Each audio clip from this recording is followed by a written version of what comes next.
नमस्कार दोस्तों।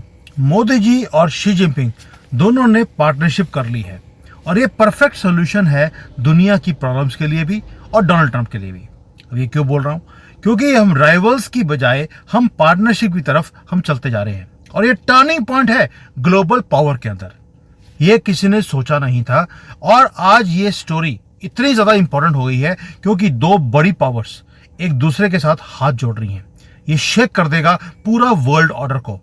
मैं आपको लेके जाता हूं 1962 पे। ये स्टोरी शुरू आज नहीं हुई, ये 62 में शुरू हुई थी जब भारत और चाइना का युद्ध हो रहा था हिमालय की बर्फ के अंदर। तब पूरी दुनिया की जो अटेंशन है वो हमारे युद्ध के ऊपर थी ही नहीं। वो तब क्यूबा में एक मिसाइल की क्राइसिस हुई थी, तब वहां पर ये वॉच कर रहे थे। और आज वेस्ट में वॉर चल रहा है यूक्रेन और रशिया को लेकर। आज हम उनकी तरफ नहीं देख रहे। 60 साल के बाद टेबल्स टर्न हो चुके हैं। दोस्तों, दुनिया तब भी डिस्ट्रैक्टेड थी क्यूबा के वॉर में, आज भी डिस्ट्रैक्टेड है यूक्रेन के वॉर में। और इनका जो ऑब्सेशन है वेस्ट का रशिया को लेकर, ये उनको डुबो रहा है। और मोदी जी को ये परफेक्ट टाइमिंग दिखा जब चाइना भी दुखी है, हम भी दुखी हैं, क्यों ना हम दोनों मिलकर काम करें। यानी कि global eyes are not on us. आज भारत और चाइना क्या कर रहे हैं डोनाल्ड ट्रंप को मतलब नहीं है। उसको एक ही मतलब है कि चाइना और रशिया इकट्ठे नहीं होने चाहिए। और आज दुनिया की दो एंशिएंट सिविलाइजेशंस, मैं पहले दिन से बोल रहा हूं, टारगेट चाइना था, आप थे नहीं।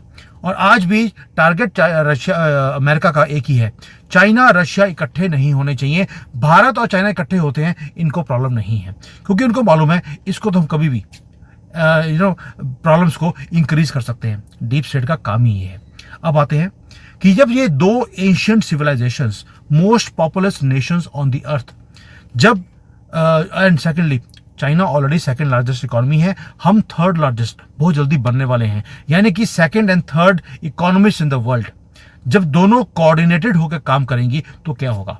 और हमने जो हाथ जोड़ा है वो किसके लिए है?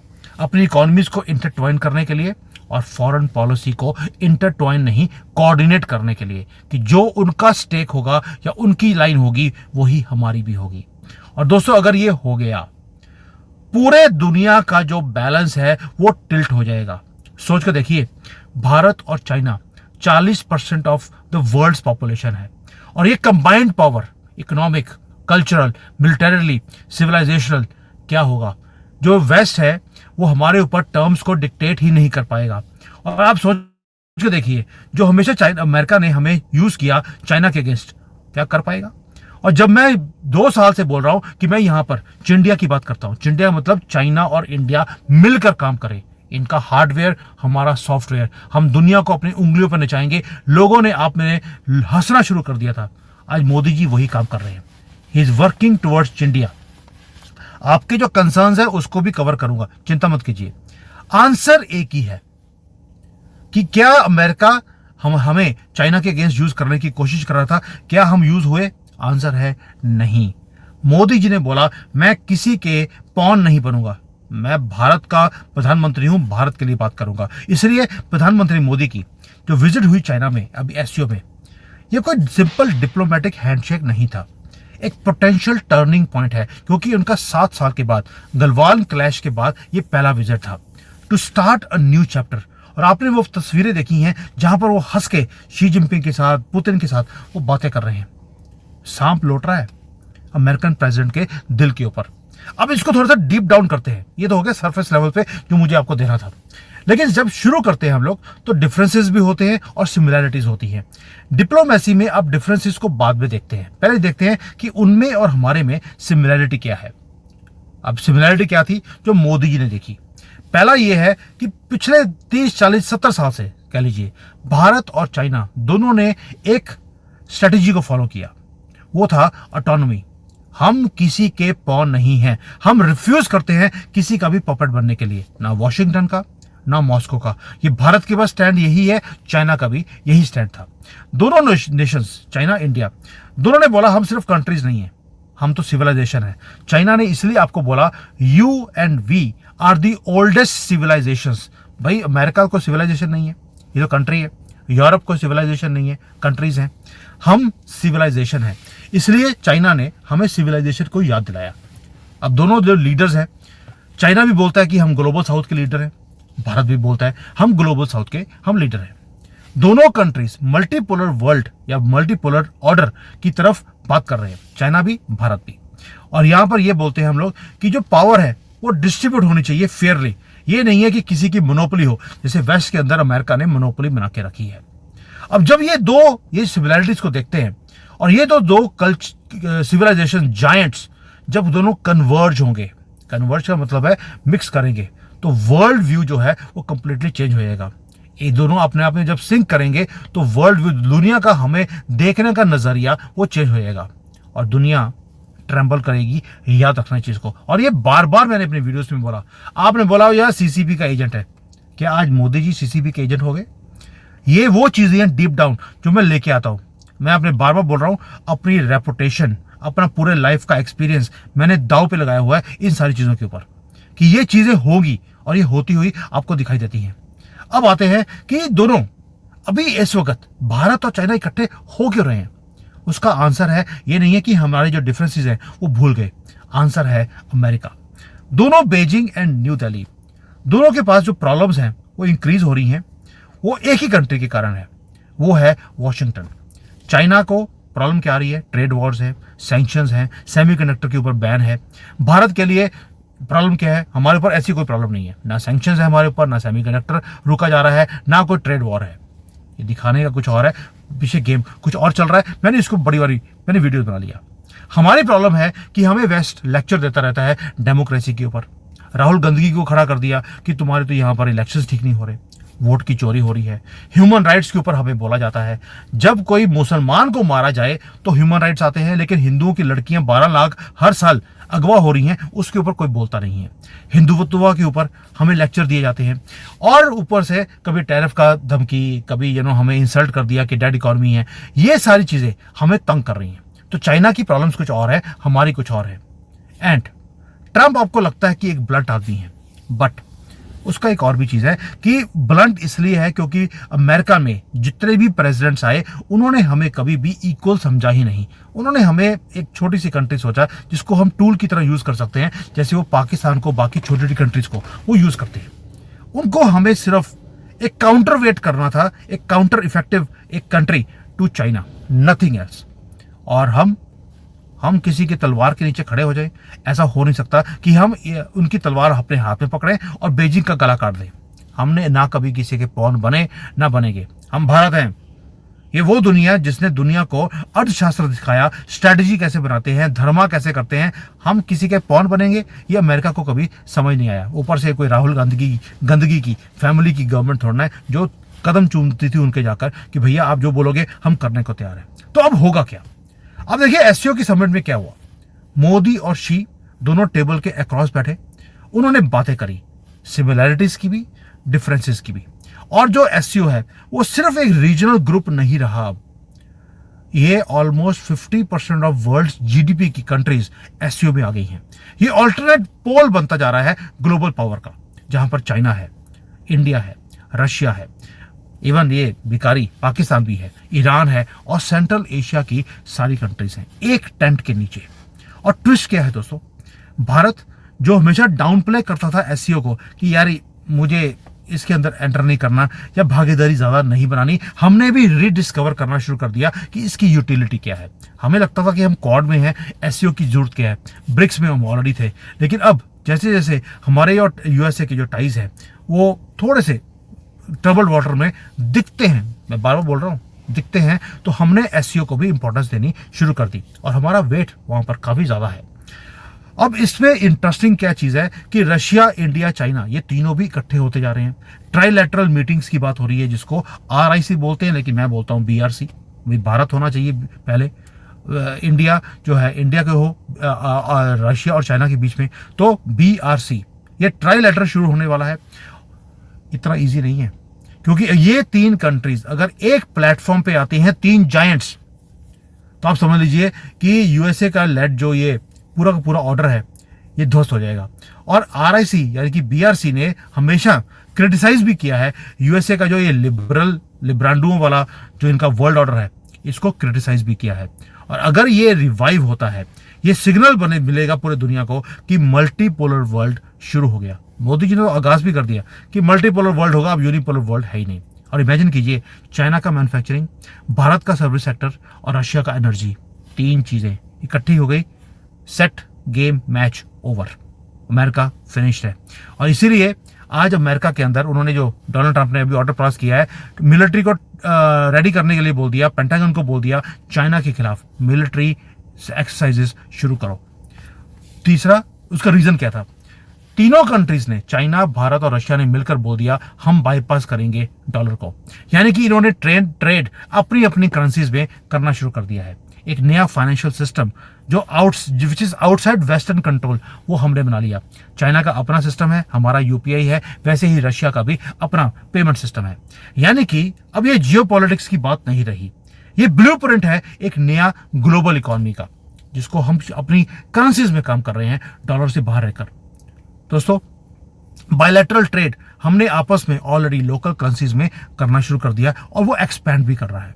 और जैसे जैसे ये एक्सेलरेट करेगा, डॉलर की जो डोमिनेंस है उसमें क्रैक्स आने शुरू हो जाएंगे और ऑलरेडी क्रैक्स आने शुरू भी हो गए हैं। अब ये तो हो गया सिमिलैरिटीज एंड कहां पे हम कोऑर्डिनेट कर रहे हैं। अब आते हैं डिफरेंसेस के ऊपर। जो डिफरेंसेस है हमारे, वो ये है कि पहली बात ये है कि भारत चाइना के ऊपर ट्रस्ट नहीं करता और चाइना हमारे ऊपर भी ट्रस्ट नहीं करता, यानी कि we are not the best friends. क्यों? उसका रीजन है कि हिमालय अभी भी बर्न कर रहा है, सस्पिशन है हमारा एक दूसरे के ऊपर। तिब्बत एक फ्लैश पॉइंट है। पाकिस्तान को हमेशा बीजिंग अपना आयरन ब्रदर बोलता है और उसको सपोर्ट भी करता है। चाइना डैम्स बना रहा है हमारे बॉर्डर के पास ताकि वहां से पानी यहां पर हमारे पास ना आए। ऊपर से वो इन्वेस्टमेंट्स कभी कर देगा म्यांमार में, कभी बांग्लादेश में, कभी जिहादियों को, कभी श्रीलंका में, ताकि हमें एनसर्कल किया जाए। तो ये डिफरेंसेस हैं, ये इसके ऊपर भी बात चल रही है कि इसको कैसे टेम्परेचर को कम करना है।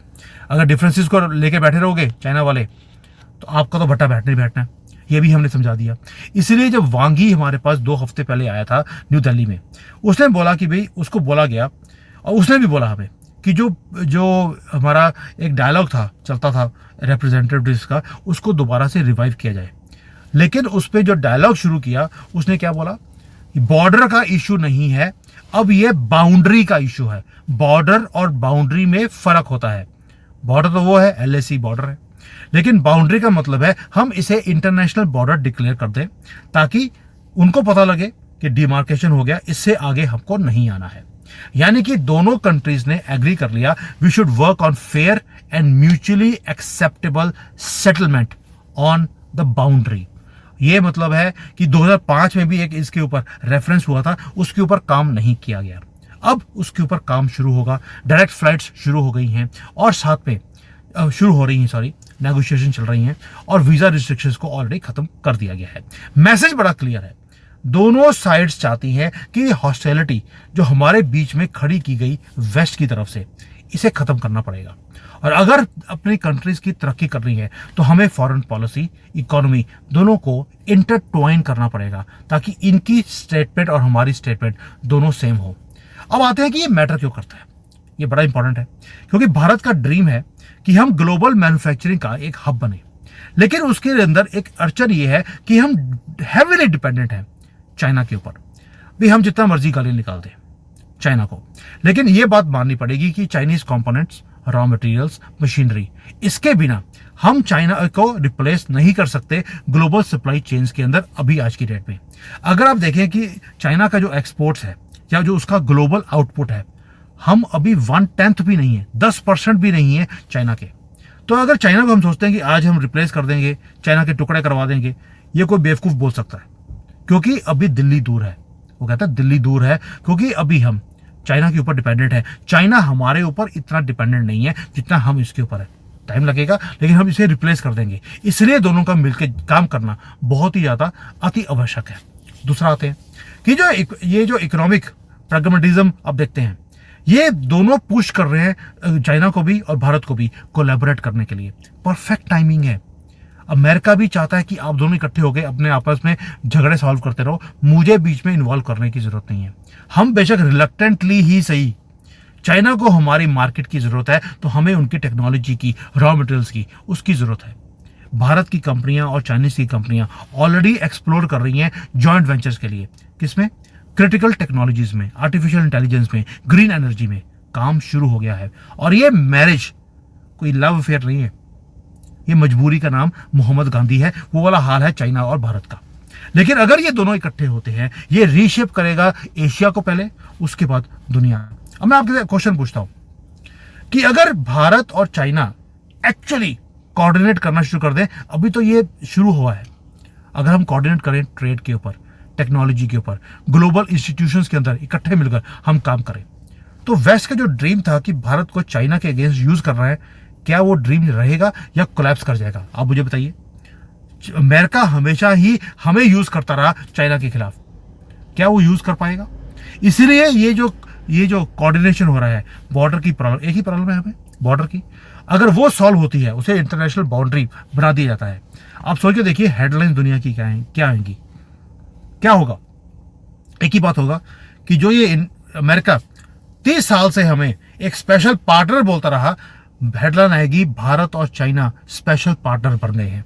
अमेरिका जो कभी हमें स्पेशल, कभी पाकिस्तान को स्पेशल, कभी किसी को स्पेशल बोलता था, वो खत्म हो जाएगा। एंड ट्रूथ इज कमिंग कि वी बोथ आर पार्टनरिंग। अब हम किसी के मोहरे नहीं है जैसे पहले कांग्रेस बनी रहती थी। और ये एक मिथ जो था हमारे अंदर कि अमेरिका हमारा दोस्त है, ये भी खत्म हो गया। वो किसी का दोस्त नहीं है, चाइना भी किसी का दोस्त नहीं है, हमारा दोस्त नहीं है दोस्तों। लेकिन ये जो आज कन्वर्जेंस हो रहा है, इससे दुनिया चेंज हो जाएगी। ये भारत को भी पता लग गया और चाइना को भी पता लग रहा है। चिंडिया की बात मैं ऐसे नहीं बोलता था। अब आपको समझ आया? आपको जो युद्ध, जो गेम, जो स्टोरी 1962 में शुरू हुई थी, जब उन्होंने हमारे वॉर को इग्नोर किया, हमें हेल्प करने से मना कर दिया। पहले तो मोहम्मद नेहरू ने हेल्प मांगी नहीं, वो कहता यार अगर थोड़ी सी जमीन हमारी चले जाएगी, मेरे कौन सा बाप का कुछ आता है, मुझे तो बैठाया ही ब्रिटिशर्स ने था भारत के टुकड़े करने के लिए, उसने कुछ नहीं करने दिया। उस वक्त वेस्ट ने हमारे युद्ध में एंटर नहीं किया। आज 2025 में हम भी उनको इग्नोर करते जा रहे हैं। वेस्ट हमें अंडर एस्टिमेट करता रहा, करने दीजिए, क्योंकि जितना वो हमें अंडर एस्टिमेट करेगा, उतना हमारा और चाइना का जो दोस्ती है, बैलेंसिंग है, वो बढ़ती रहेगी। और जितनी हमारी दोस्ती बढ़ेगी, उतना चाइना का अमेरिका का डिफरेंस और बड़ा होता रहेगा।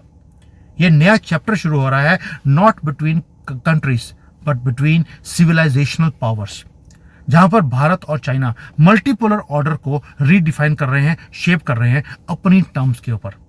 क्वेश्चन अब यही है कि क्या ये जो हिस्टोरिकल मोमेंट है हमारी कंट्री में, क्या ये अब दोबारा से मिसट्रस्ट इसके अंदर डालकर हमें दोनों को अलग किया जाएगा ताकि हम कॉन्फ्लिक्ट की तरफ जाए, या हम दोनों इकट्ठे मिलकर काम करें जहां पर इनकी भी तरक्की हो और हमारी भी तरक्की हो? अब दुनिया वॉच कर रही है, मैं भी वॉच कर रहा हूं और आप भी वॉच कर रही है कि आगे जाकर क्या होगा। ये बहुत इंपॉर्टेंट वीडियो था जो बनाना जरूरी था कि आज हो क्या रहा है।